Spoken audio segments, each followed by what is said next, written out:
Yeah guys, welcome. In this video we are going to discuss about Log4net, or else how to create a log file for a ongoing project. So generally logs will be helpful for solving the errors which are raising dynamically when application is in use by the outside customers. So log is very important for a developer to solve the errors and to identify how the application is executing. It is like a feedback. So it is a good practice to maintain a log for every project. So for that we are going to use this particular DLL or project, whatever we can call Log4net, which is introduced by Apache company. So this is not belongs to Microsoft. This is completely a third-party tool. So it is an optional thing to use this tool. It is not mandatory. You can use any of the tool, but among all of them, this is much familiar, and that's going to be a standard one. So that is the reason today we are going to discuss about this Log4net. So let us start from creating a project. So I had created a console application. Guys, this code is common among all type of applications. Don't be in a mindset that so we can use only for console applications. So it is common across all type of applications, even if it is a web application, test application, unit test application, or anything.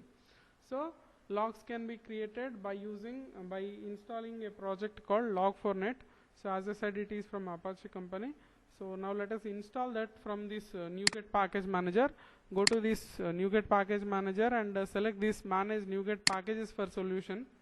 So you can go to the browse and search for Log4net. So then you can see a Apache icon along with this Log4net. So the Apache Log4net library it is. So you can click and select your application and click to install. So then it is going to ask for a confirmation. Click on OK. So after that, so it is going to install in your project. Okay. So guys, whenever we are using any third-party DLLs like this, so these are not from Microsoft, right? We need to register that particular project inside the project library. So go to this properties option. Here you can see assembly information. So at last, so you have assembly libraries where they're all saved here. So while it is loading the project, so it is also going to load this assembly. That is the reason we are going to use an Log4net assembly is going to, I am registering to the CLI. So Log4net dot config dot XML configurator. So where we are going to write the watch equal to true, so that it is going to link your Log4net library while the project is getting loaded. This step is mandatory, guys. If you forgot, it is not going to helpful. It is not going to execute, I mean to say. So after this one, you have to do one more step. If it is a web application, you will go for web.config. Since it's a console application, I'm going to use this app.config. So here you are going to create one config section. So config sections.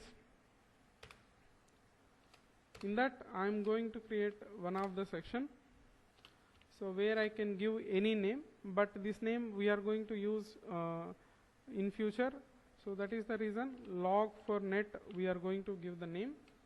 So after that, the type equal to, so we are going to load all the libraries from the DLL which we had included, that is log_config dot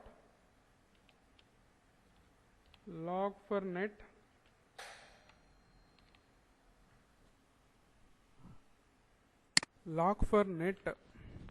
configuration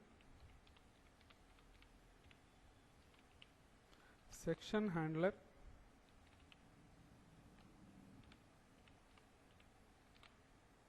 and so we need to use the main DLL, that is Log4net. So these all going to cover in this particular configuration section. So now we need to write what are the exact configuration methodologies of this particular Log4net configuration. So that is, we are going to write Log4net configuration. In that you will have two things, guys. So first, root is the major one.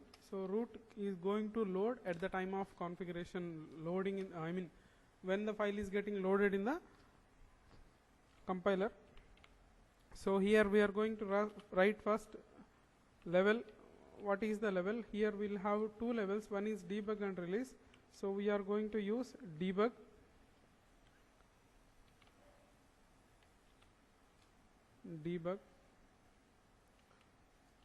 So, and after this, level is a self-closing tag, so you can close it like this. So next you can use appender reference. So where reference name is, you can use any name, guys. So here I am going to use some append configuration. What is mean by append? Why I am using the word append means, so here whatever the log file that we are trying to create, that is going to auto appendable file. So every time you are not going to create a new file, okay? So we need to write what is the configuration of this app config. So see, it is a loop, guys. So whatever the name you had given here, for that you are going to write the configuration. So inside that, root is the major one. Whatever the name reference you are using, for that you need to write the configuration now. So appender. So appender name. So whatever the name you used in the above reference, so the same name you have to use it here also. So I'm just copying that and pasting it here. So and after that, so you need to mention what is the type of appending. So here we are going to use the predefined library Log4net .appender. It is a library. Inside that Log4net, whatever we installed, in that we have a class called file appender. So we are going to load that, and along with that you are going to load the major Log4net DLL also. So this is what called appender configuration. So inside that you are going to write how your log need to be saved, and with what name, what is the location of the log file you want to create. So these all things you need to cover. The first thing I am going to write here, it is file value equal to. So here what is the file path that you want to save? So d colon. So here you can create some folder also, my logs. So there log.txt. You can save .log as an extension also, but I prefer to use it in a text file so that you won't get any changes in future. So next, append to file. So we are giving an append option. So that is the reason you are going to pass it as true. So we are going to append the data. So that configuration we are making it enable. And so next we are going to use layout of the pattern. Whatever you are going to create, layout, again the type you need to mention, whatever the class that helps us to create the layout, so that you need to load here. So log4net dot layout dot pattern layout. This is the class that helps us to create the layout. So inside that one, so you are going to create a conversion pattern,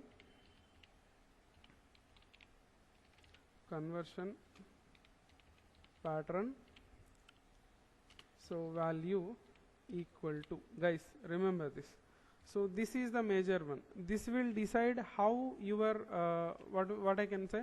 So however the log is being saved, that this pattern will decide. So now I just want to create a test like this. So first it need to write some lines. So that is the reason. So excuse me.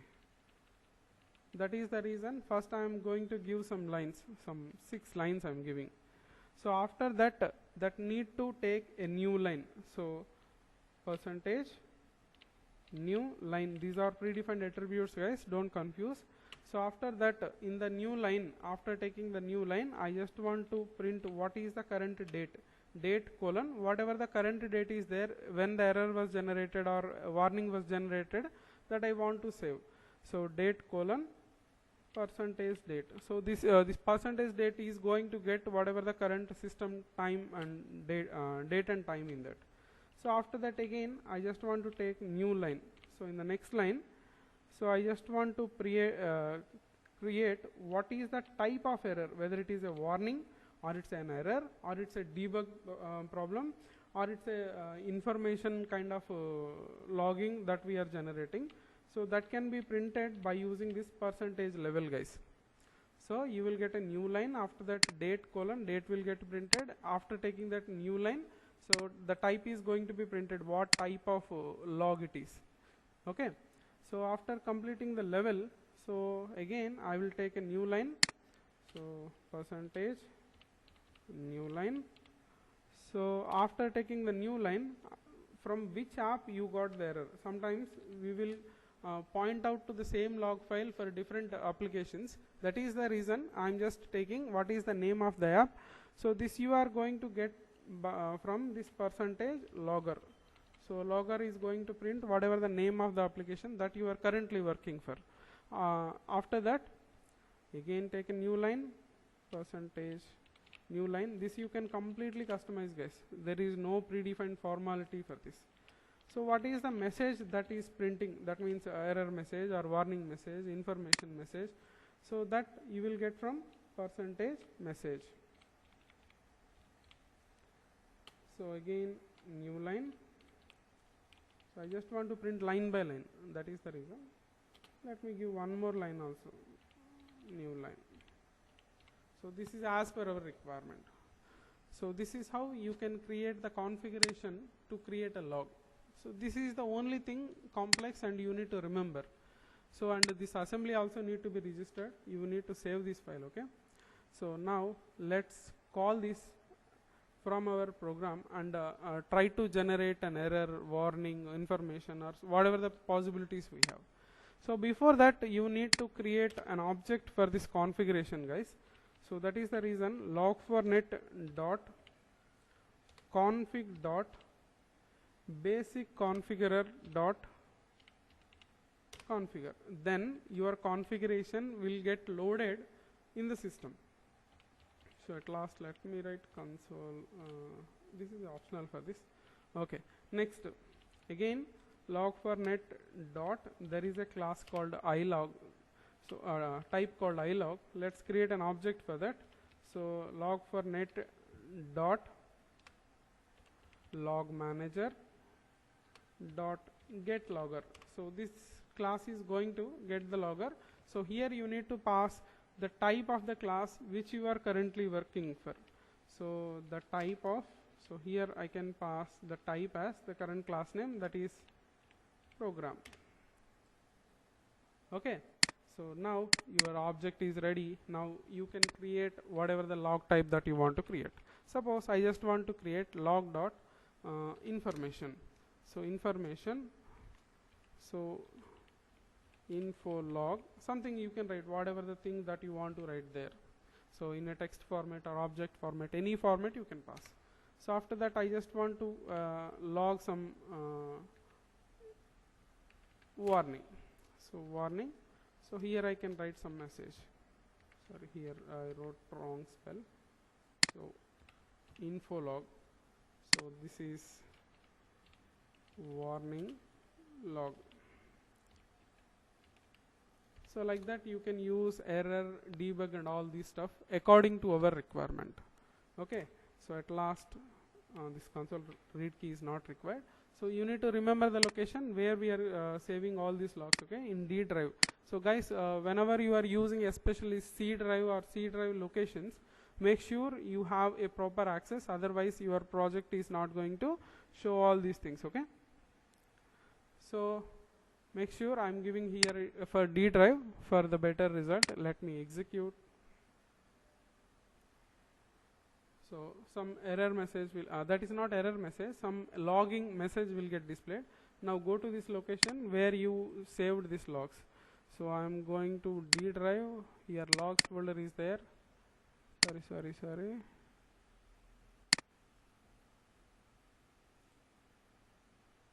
Let me execute once again.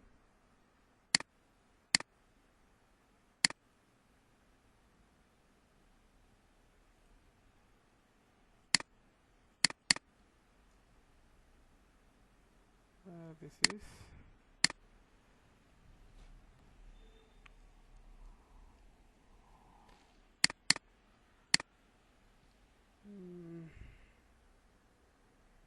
one moment, let us check.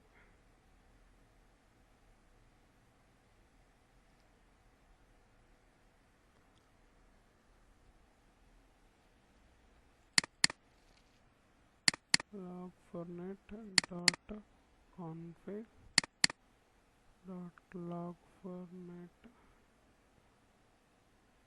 configuration section handler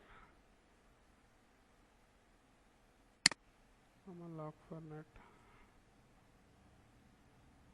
That is what the config section.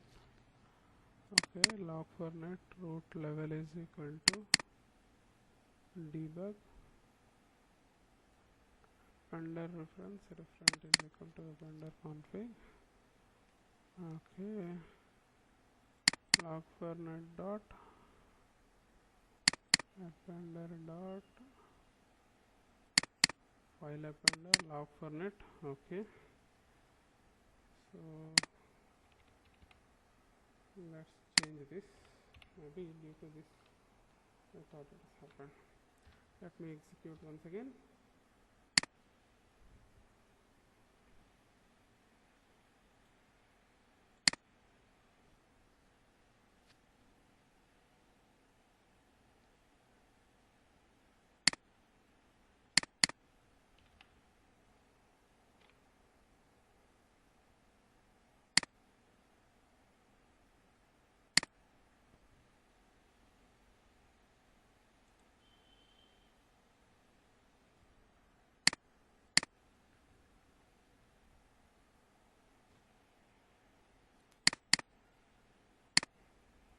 Value equal to true. Let's see this. Maybe this is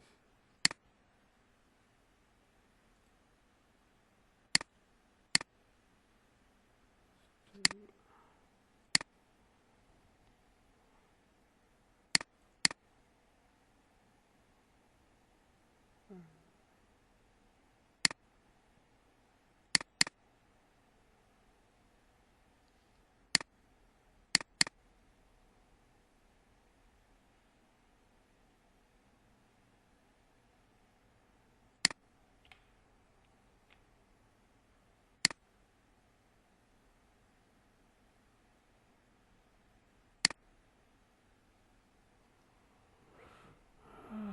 Everything here.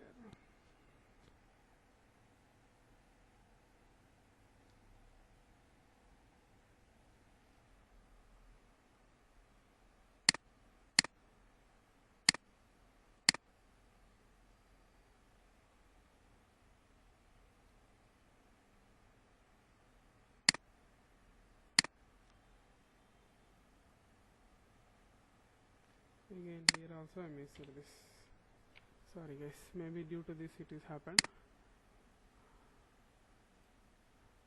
Yeah, you can see log text file. If you open that, you are going to see like this. So date, whatever the date that was printed by using %date, type is information. So application is console application to generated class is program. So message is whatever the message I generated there. So next again I had raised it for this particular warning message. So you can see date and type is warning. So application again the same class. So whatever the message that is generated. So this is how we can use this particular logging. So that clearly helps us. So let me write a simple program. Suppose you had an array. So string of course equal to new string of. So here we are going to pass some course names. Okay, so Java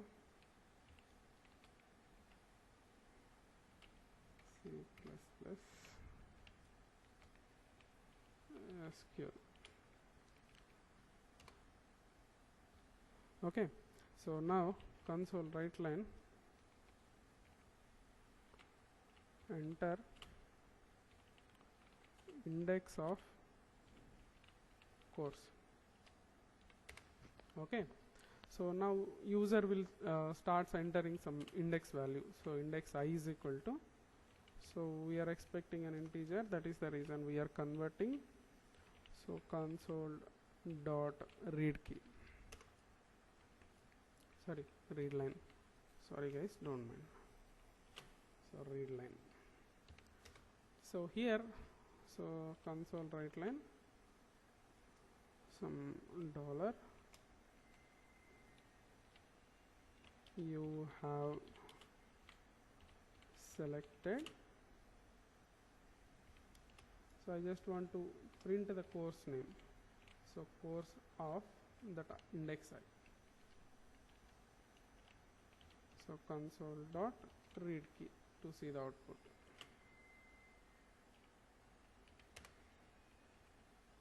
So this is a program, but if you observe carefully, so this code is having a chance to get an exception.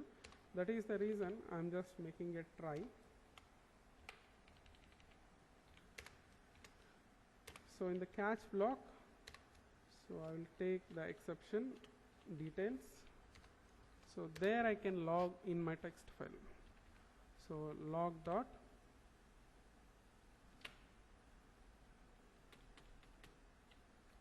so error.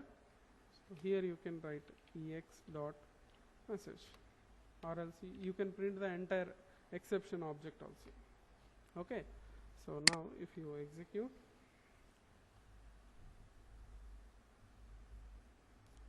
so enter the course. So I am giving course first, let us give the proper value 2. You have selected SQL. So execute once again. So it is asking the index, I am giving a wrong index. So this time there is a chance to get an exception, that is index was out of bounds exception. So this, let's check whether it is logged here or not. So you can see this is an appender. We have already logged whatever previously logged is there, that is there. So it was appended this one. You can see this index was out of bounds exception. It is an error. So like this you can log each and every transaction that is performing in the code. So once again I am telling you, this logs entirely useful for the developers, not the end users.